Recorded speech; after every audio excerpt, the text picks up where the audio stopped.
السلام علیکم ورحمۃ اللہ وبرکاتہ۔ آپ دیکھ رہے ہیں النور اسٹوڈیو۔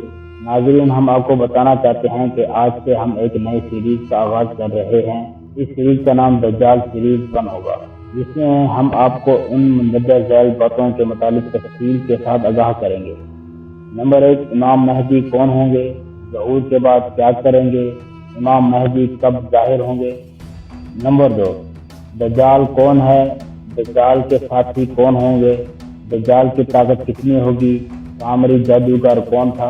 اور نمبر 3، حضرت عیسیٰ علیہ السلام کا ظہور کب ہوگا، آپ کہاں نازل ہوں گے، آپ کا کیا مشن ہوگا، آپ کا انتقال اور وفات، آپ کے بعد کیا ہوگا۔ تو چلیں ناظرین، آغاز کرتے ہیں اس سیریز کی پہلی قسط۔ آج کا ہمارا عنوان ہے حضرت مہدی کون ہوں گے، ظہور کے بعد کیا کریں گے، کب ظاہر ہوں گے۔ عنوان شروع کرنے سے پہلے اگر آپ نے اب تک ہمارا چینل النور اسٹوڈیو سبسکرائب نہیں کیا تو ابھی ہمارے چینل کو سبسکرائب کر لیں اور ساتھ گھنٹی کے نشان کو بھی کلک کریں تاکہ ہماری تمام ویڈیوز آپ کو بر وقت ملتی رہیں۔ حضرت مہدی کے حوالے سے 3 باتیں سمجھنا بہت اہم ہے۔ نمبر 1، حضرت مہدی کون ہوں گے، نمبر 2، ظہور کے بعد کیا کریں گے، نمبر 3، کب ظاہر ہوں گے۔ ان کو اگر سمجھ لیا جائے تو اس موضوع سے متعلق بہت سی غلط فہمیاں ختم ہو جاتی ہیں۔ آج تک اس حوالے سے جو گمراہیاں پھیلائی گئیں یا جو غفلت برتی گئی، ان کی گنجائش بھی نہیں رہتی۔ پہلی بات، حضرت مہدی کون ہوں گے۔ سب سے پہلا سوال یہ ہے کہ حضرت مہدی کون ہوں گے۔ اس سوال کا جواب 2 طرح سے دیا جا سکتا ہے۔ حضرت مہدی کا غائبانہ تعارف تو متعین ہے کہ وہ حسنی سعادات میں سے ہوں گے۔ ان کا نام نامی محمد یا احمد اور والد کا نام عبداللہ ہوگا۔ مہدویات کے محقق علامہ سید بلونجی فرماتے ہیں کہ مجھے ان کی والدہ کے نام کے بارے میں کوئی صحیح روایت نہیں ملی، البتہ بعض حضرات نے ان کی والدہ کا نام آمنہ تحریر کیا ہے۔ مہدی ان کا نام نہیں، لقب ہے، بمانی ہدایت یافتہ، یعنی امت کو ان کے دور میں جن امور کی ضرورت ہوگی اور جو چیزیں اس کی کامیابی اور برتری کے لیے ضروری ہوں گی اور پوری روئے زمین کے مسلمان بے تحاشا قربانیں دینے کے باوجود محض ان چند چیزوں کے نہ ہونے کی وجہ سے کامیاب نہ ہو رہے ہوں گے، حضرت مہدی کو قدرتی طور پر ان کا ادراک ہوگا اور وہ ان کوتاہیوں کی تلافی اور ان چند مطلوبہ صفات کو بآسانی اپنا کر امت کے لیے مثالی کردار ادا کریں گے اور وہ کچھ چند سالوں میں کر لیں گے جو صدیوں سے مسلمانوں سے بننا پڑ رہا ہوگا۔ وہ ابھی پیدا نہیں ہوئے، عام انسانوں کی طرح پیدا ہوں گے۔ 40 سال کی عمر میں امت مسلمہ ان کو اپنا قائد بنائے گی اور ان کے ہاتھ پر بیعت کر کے کفر کے برپا کردہ مظالم کے خلاف وہ عظیم جہاد شروع کرے گی جس کا اختتام عالمی خلافت اسلامیہ کے قیام پر ہوگا۔ تو یہ ان کا سیدھا سادہ تعارف ہے جو اکثر احادیث میں موجود ہے۔ نمبر 2، حضرت مہدی کا حاضرانہ تعارف۔ جہاں تک بات حاضرانہ تعارف کی ہے تو اس سلسلے میں سب سے پہلے یہ یاد رکھنی چاہیے کہ وہ شخص مہدی کبھی ہو ہی نہیں سکتا جو مہدی ہونے کا دعویٰ کرے۔ دعوے مہدویت اور حقیقی مہدویت میں آگ اور پانی کا تضاد ہے۔ اس کے کئی دلائل ہیں، کیونکہ جھوٹے مدعی ہر دور میں فتنہ کھلاتے رہے ہیں۔ ہمارے زمانے میں بھی اس روحانی منصب پر فائز ہو کر دنیاوی مفادات بٹورنے والوں کی کمی نہیں، لہذا ہم جھوٹے مدعیوں کے فتنے کی تردید میں چند مضبوط دلائل پیش کرنے کی کوشش کریں گے۔ نمبر 1، مہدویت ایک روحانی منصب ہے اور میرے شیخ مرشد محبوب العلماء وصلحاء حضرت مولانا پیر ذوالفقار احمد صاحب نقشبندی دامت برکاتہم اکابر کا ایک مقولہ نقل فرمایا کرتے ہیں کہ تصوف کے میدان میں مدعی کی سزا پھانسی ہے۔ پھر بات یہ ہے کہ حسنی سعادات کو ظہور مہدی کا انعام ملا ہے، اس لیے ہے کہ وہ اپنے جائز دعوے اور حق سے دستبردار ہو گئے تھے۔ تو اب سچے مہدی کے لیے دعوے کے ذریعے یہ عظیم منصب حاصل کرنے کی کیا گنجائش رہ گئی ہے۔ تفصیل اس اجمال کی یہ ہے کہ نواسۂ رسول سیدنا حضرت حسن رضی اللہ عنہ عظیم اثار کا مظاہرہ کرتے ہوئے سیدنا حضرت معاویہ رضی اللہ عنہ کے حق میں خلافت سے دستبردار ہو گئے تھے اور محض مسلمانوں میں اتفاق اور صلح کی خاطر اپنا یہ حق چھوڑ دیا۔ اس کے بدلے آخر زمانہ میں جب امت کو اتفاق و اتحاد کی ضرورت ہوگی تو اللہ پاک انہی کی اولاد میں سے ایک مجاہد لیڈر عالمی سطح پر خلافت کے قیام کے لیے منتخب فرمائیں گے، کیونکہ اللہ تعالیٰ کا قانون یہی ہے کہ جو شخص اللہ تعالیٰ کی رضا کی خاطر کوئی چیز چھوڑ دیتا ہے تو اللہ تعالیٰ اس کو یا اس کی اولاد کو اس سے بہتر چیز عنایت فرما دیتے ہیں۔ چنانچہ محدود علاقے میں خلافت چھوڑنے کے بدلے حضرت حسن رضی اللہ عنہ کی اولاد کو عالمی خلافت کا انعام ملے گا۔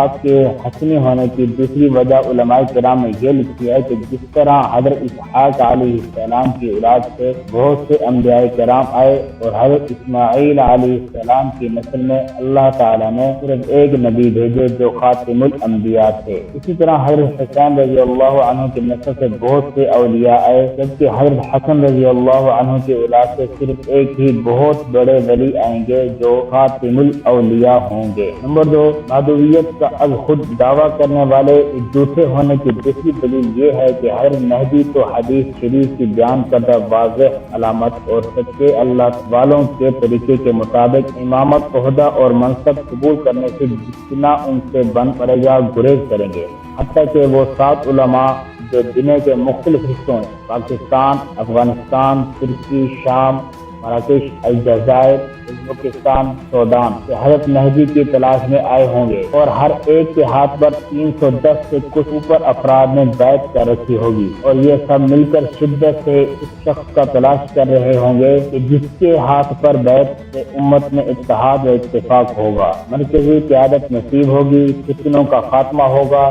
یورپ کے صلیبیوں اور امریکہ و اسرائیل کے یہودیوں کی سازشیں دم توڑ دیں گی اور حکومت الہیات قائم ہوگی۔ یہ سب اہل علم و صلاح بھی ہوں گے اور اپنی اپنی جماعت سے موت تک جہاد کی بیعت بھی لیے ہوئے ہوں گے۔ یہ ساتوں حضرات مل کر حضرت مہدی کو حرمین میں تلاش کریں گے۔ جب حضرت مہدی تک پہنچ جائیں گے اور ان میں تمام علامتیں پائیں گے تو حق تصدیق کے لیے ان سے پوچھیں گے، آپ فلاں بن فلاں ہیں؟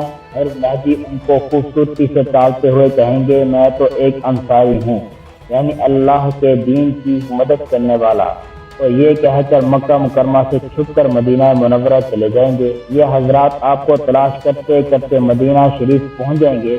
حضرت مہدی امامت کا عہدہ دیے جانے سے بچنے کے لیے ان سے چھپ کر پھر مکہ مکرمہ آ جائیں گے۔ یہ علماء کرام بےتاب ہوں گے کہ ہم نے دنیا بھر میں جہاد کیا، اصلاحی کوششیں کی، جان مال عزت آبرو کی بے حساب قربانیاں دیں، منزل پھر بھی ہاتھ کے آگے نہیں دے رہی، کفر کا زور ٹوٹ رہا ہے، نہ کفریات کا غلبہ ختم ہو رہا ہے۔ اس کی وجہ محض کسی جری اور اہل قائد کا نہ ہونا ہے۔ امت کو جس قائد کی ضرورت ہے، جس میں عقل و سوجھ بوجھ بھی ہو، جرأت و شجاعت بھی، اور قدرت کی طرف سے ہدایات و نصرت بھی، اس کے قریب پہنچ کر بھی ہم پھر محروم رہ گئے۔ یہ آپ کو کھوجتے کھوجتے پھر حرم مکی آپ پہنچیں گے۔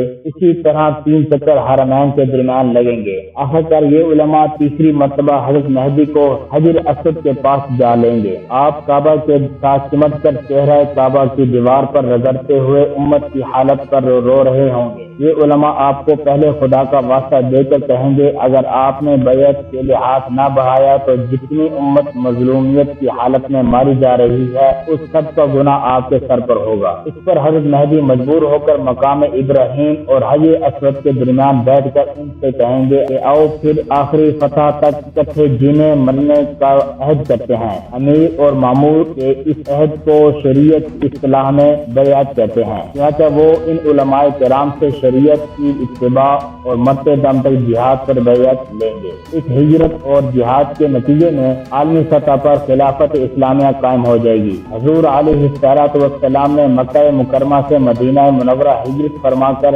جہاد کا عمل جاری کیا تھا۔ حضرت مہدی مدینہ منورہ سے مکہ مکرمہ ہجرت معکوس فرما کر جہاد کی سنت کو پھر سے زندہ فرمائیں گے اور مسلمانوں کی امیدوں، تمناؤں اور خوابوں کی تعبیر مل جائے گی۔ نمبر 3، ایک اور دلیل جو حب جاہ کے مریضوں کی طرف سے مہدی ہونے کا دعویٰ کرنے والوں کو جھوٹا ثابت کرتی ہے، یہ ہے کہ ظہور سے پہلے خود حضرت مہدی اپنے مقام سے ناواقف ہوں گے، ان کی اپنی صلاحیتیں خود ان پر مخفی ہوں گی اور وہ ایک آدمی کی طرح زندگی گزار رہے ہوں گے۔ بھلے وہ کیسے مہدی ہونے کا دعویٰ کر سکیں گے؟ حضرت علی رضی اللہ عنہ سے ایک روایت منقول ہے، رسول اللہ صلی اللہ علیہ وسلم نے ارشاد فرمایا، مہدی ہم اہل بیت میں سے ہوں گے، اللہ تعالیٰ ایک ہی رات میں ان کو یہ صلاحیت صلاحیت عطا فرما دے گا۔ اس حدیث کی شرح میں شیخ عبدالغنی دہلوی رحمہ اللہ فرماتے ہیں، یعنی اللہ تعالیٰ ایک ہی رات میں اچانک ان کو امارات اور خلافت کی یہ صلاحیت عطا فرما دے گا۔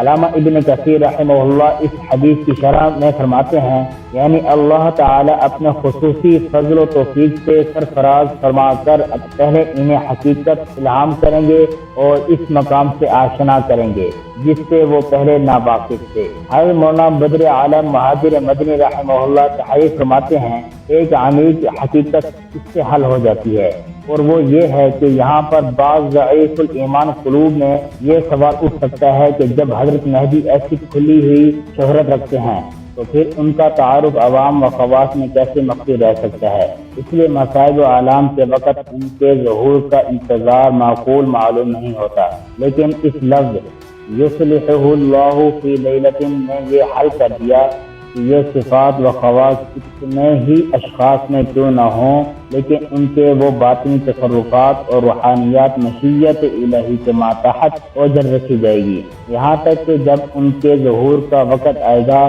تو ایک ہی شخص کے اندر ان کی اندرونی خصوصیات منظر عام پر آ جائیں گی۔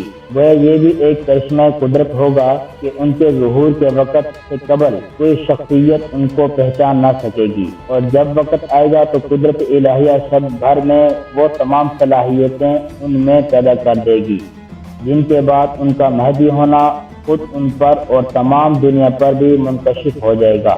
معلوم ہوا کہ مہدی ہونا جہادی اور عسکری قیادت کے ساتھ ساتھ ایک طرح سے روحانی منصب ہے، اور روحانیت کے مقام پر فائز لوگ منصب کا دعویٰ نہیں کیا کرتے، البتہ ان کی کارکردگی اور صلاحیت ایسی ہوتی ہے کہ لوگ عہدوں اور مناصب کو از خود ان پر صدقے واری کرتے ہیں۔ پھر مہدی کی مسرت پھولوں کی سیج نہیں، کانٹوں بھرا تاج ہے۔ اس میں یوں نہیں ہوگا کہ مہدی موعود ہونے کا دعویٰ کر کے کوئی صاحب مسند نشین ہو جائیں، نذران وصول فرماتے رہیں اور امت ایک کے مسائل حل کرنے اور اس کی کشتی کو منجمد ہار سے نکالنے کے لیے قربانی دینے کے بجائے خود ایک نیا مسئلہ بن کر صدر نشین ہو جائیں۔ مہدی ہونے کا مطلب پوری دنیا کفر کی مخالفت، اس سے ٹکراؤ، جان پر کھیل کر مظلوم مسلمانوں کی امداد، آگ کے دریا سے گزر کر فتح کا حصول اور خون کا سمندر پار کر کے خلافت الہیہ اعلیٰ من عاجل نبوہ کا قیام ہے۔ اب فرمائیے کہ اس میں دعوے کی گنجائش کتنی ہے اور عمل و کردار کی سطح کتنی ضروری ہے۔ مرزا قادیانی کی طرح کے مردودوں اور گوہر شہید قسم کے فاجیوں کا یہاں کیا گزر ہے؟ یہاں یہ بات خصوصیت سے ملحوظ رہے کہ حضرت مہدی جس طرح کعبے کے پردوں سے چمٹ کر دیوار کعبہ پر منہ رگڑتے ہوئے امت کی بدحالی پر رو رہے ہوں گے، اسی طرح یہ 7 علماء بھی ان کی جستجو میں بے چین و بےتاب ہوں گے۔ ان کے ساتھ موجود 300 افراد بھی دنیا بھر سے ان کی تلاش میں حرمین پہنچ چکے ہوں گے اور اپنا سب کچھ امیر کے ایک اشارے پر لٹانے کے لیے تڑپ رہے ہوں گے۔ امت مسلمہ کے لیے امیر اور معمود کی یہ طرف اور قرن وہ چیز ہے جس پر اللہ تعالی امت کی خدمت کا کام لیتے ہیں، مشکل چیزوں کو آسان کرتے اور صحیح وقت پر صحیح چیز کی غیبی توفیق عطا فرماتے ہیں۔ بس جسے حضرت مہدی کے متعلق معلومات کا شوق ہے، اس سے پہلے تو اپنی حالت سدھارنی چاہیے، حقوق اللہ، حقوق العباد کی ادائیگی کا اہتمام کرنا چاہیے، پھر اپنے بجائے اسلام کے لیے سوچنا چاہیے۔ امت مسلمہ کی بگڑی بنانے میں علماء، مشائخ اور مجاہدین کا ہاتھ بٹانا چاہیے۔ اپنے جان، مال، وسائل میں مسلمانوں کے لیے وافر حصہ رکھنا چاہیے۔ ایسے ہی لوگ یا ان کی نسلیں اس مبارک لشکر میں شامل ہو سکتی ہیں۔ محض اندازے، قیاسات، تخیلات اور عمل کے بغیر، حسب منشا نتائج کی امید یا قربانی کے بغیر میرے جذبات کسی کام کے نہیں۔ ان 2 جوابوں کے بعد بعض قارئین کی نظر میں پہلا سوال ختم ہو گیا ہوگا، لیکن در حقیقت یہیں سے سوال ایک نئے پہلو سے سر اٹھاتا ہے۔ حضرت مہدی کون ہوں گے؟ اس سوال پر اب تک جو بات ہوئی وہ کتابی یا علمی اور ذہنی ہے، لیکن کیا محض اس سے تشفی ہو جاتی ہے؟ اس تخیلاتی تعارف کو عصری تصدیق کی شکل دیے بغیر بات پوری ہو جائے گی۔ یہ عاجز سمجھتا ہے کہ بات کو یہیں تک لا کر چھوڑنے سے گمراہ اور نفس پرست قسم کے لوگوں کو موقع مل جاتا ہے۔ کہ وہ جہاں چاہیں تسبیح کرتے پھریں اور جسے چاہیں مہدی مان کر اس کے لیے بہی گئی جھوٹی روحانیت اور نفسیاتی مراعات کی جنگاہ میں ہاتھ دھوتے رہیں۔ ہمارے ہاں چونکہ طبیعتیں اور دماغ کتنا زیادہ ہیں، اس لیے جھوٹے مدعیوں کے پیچھے چلنے والے بہت ہیں اور سچے مہدی کی طلب رکھنے والے کم ہیں، کیونکہ جو یہ طلب رکھے گا اس کے تقاضے بھی پورے کرنے پڑیں گے، اور ناآسودہ حسرتوں اور تشنہ تمناؤں کے مارے ہوئے آج کے مسلمانوں کے لیے یہی وہ چیز ہے جس سے ہماری جان جاتی ہے۔ دوسری طرف یہ بھی حقیقت ہے کہ اللہ تعالیٰ اور اس کے سچے پیغمبر صلی اللہ علیہ وسلم نے قیامت کی طرح اس کی علامات کو بھی کس قدر مبہم رکھا ہے، اس کی صحیح تعین کسی کے بس کی بات نہیں، بس بہت سے متمحققین کے اندازے بھی غیر واقعی ثابت ہوئے ہیں۔ البتہ حتمی تعین اور مکمل ابہام کے درمیان محض امکانی تصدیق اور ممکنہ مصداق کی حد تک بات کی جائے، اس کی صحت پر اصرار نہ کیا جائے، نہ اس کی بنیاد پر شریعت کے خلاف یا اکابرین کے مشرب سے ہٹ کر کوئی تعویل کی جائے۔ علماء کرام مشائخ عظام کی توجہات و تنبیہات کو قبول کر لینے کے لیے تیار رہا جائے تو زبان کھولنا شاید ممنوع نہ ہوگا، خصوصاً اس لیے کہ مقصد صرف اور صرف عامت المسلمین کو اصلاح نفس اور جد و جہاد کی دعوت دینا